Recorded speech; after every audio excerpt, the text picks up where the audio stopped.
ভারতের লোকসভায় বাংলাদেশ প্রসঙ্গে আলোচনা হয়েছে। তথাকথিত গ্রেটার বাংলাদেশ মানচিত্র এবং একটি ইসলামপন্থী গোষ্ঠীর কার্যকলাপ নিয়ে এক এমপির প্রশ্নের জবাবে ভারতের পররাষ্ট্রমন্ত্রী এস জয়শঙ্কর আহ, এই বিষয়ে উত্তর দিয়েছেন।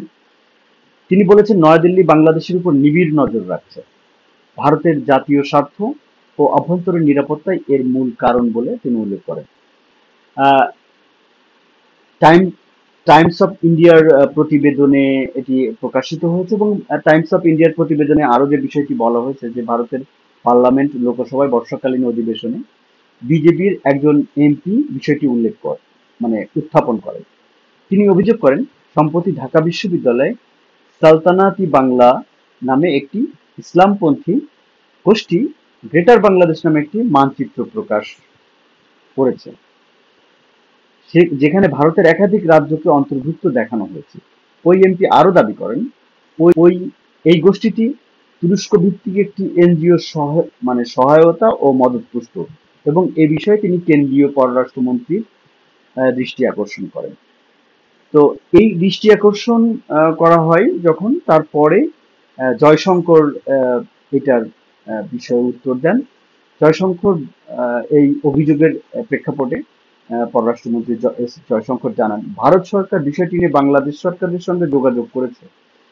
তিনি বাংলাদেশ আহ, মানে বাংলাদেশ সরকার জানিয়েছে যে ঘটনাটি ছিল একটি ইতিহাস সম্পর্কিত প্রদর্শনী যা ঢাকা বিশ্ববিদ্যালয়ে পহেলা বৈশাখ উপলক্ষে আয়োজিত হয়েছিল এবং সেখানে মধ্যযুগের বাংলার একটি মানচিত্র দেখানো হয়েছিল।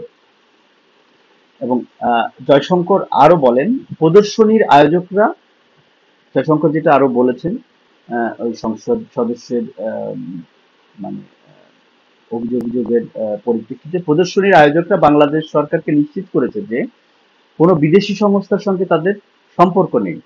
এমনকি সালতানাতি বাংলাদেশ নামে কোনো সংগঠনের অস্তিত্বই বাংলাদেশে নেই বলে জানিয়েছেন ঢাকা।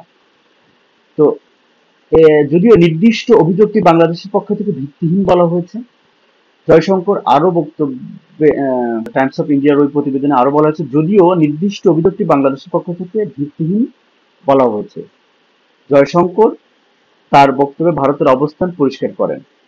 তিনি জোর দিয়ে বলেন, আমরা জাতীয় স্বার্থ সংক্রান্ত বিষয়গুলোতে বাংলাদেশের প্রতি বিশেষভাবে মনোযোগী। ভারতের অভ্যন্তরীণ নিরাপত্তা সংক্রান্ত বিভিন্ন ইস্যুতে আমরা বাংলাদেশের উপর নিবিড় নজর রাখছি এবং আভ্যন্তরীণ নিরাপত্তাকে সর্বোচ্চ গুরুত্ব দিয়ে আমরা এগোচ্ছি।